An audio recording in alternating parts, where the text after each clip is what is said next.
વડોદરાથી સાવલી ભીમનાથ મહાદેવ મંદિરે પ્રતિવર્ષ આવતી ધર્મધજા પદયાત્રા સંઘ આવી પહોંચ્યો હતો।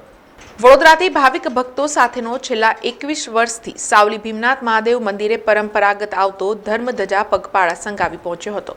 જ્યાં ભીમનાથ મહાદેવની પૂજા અર્ચના કરી વડોદરાથી શરૂ થયેલી ધર્મધજા યાત્રાની સાવલીના ભીમનાથ મહાદેવ મંદિરે પૂર્ણાહુતિ થઈ હતી અને નીલકંઠગીરી મહારાજે પ્રતિવર્ષ આ ધર્મધજા પગપાળા સંઘની યાત્રા અવિરતપણે ચાલુ જ રહેશે તેમ જણાવ્યું હતું। છેલ્લા 21 વર્ષથી વડોદરાથી ભીમનાથ મહાદેવ સાવલી પદયાત્રાનું આયોજન કરવામાં આવે છે। આ પદયાત્રાની શરૂઆત પરમ પૂજ્ય 1008 મહંત શ્રી જગદીશગીરી દાદાએ કરી હતી અને એમને જ્યારે પ્રથમ વખત આ યાત્રાનું આયોજન કર્યું ત્યારે એમને ધજા આપતી વખતે કીધું હતું કે આ ધર્મ ધજાની યાત્રા કોઈ દિવસ અટકે નહીં।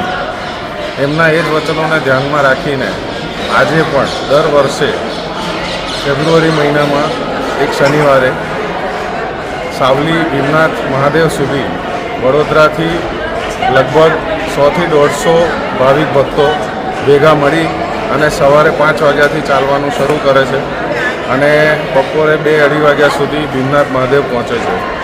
બધાના મનમાં બાપજી પ્રત્યેની લાગણી શ્રદ્ધા અપરંપાર હોવાથી કોઈને થાક લાગતો નથી, કોઈ એવો થાક અનુભવતા નથી અને બાપજીની દયાથી છેલ્લા 21 વર્ષથી આ યાત્રા નિર્વિઘ્ને સંપૂર્ણ થઈ રહી છે।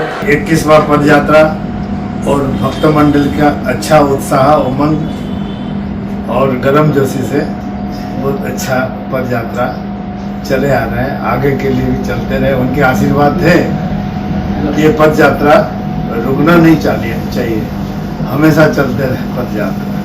સમાચારોના સતત અપડેટ માટે TNN ન્યૂઝને YouTube પર સબસ્ક્રાઇબ કરી બેલ આઇકોન પ્રેસ કરો અને અમારી સાથે જોડાયેલા રહો Facebook, Instagram અને Twitter ઉપર।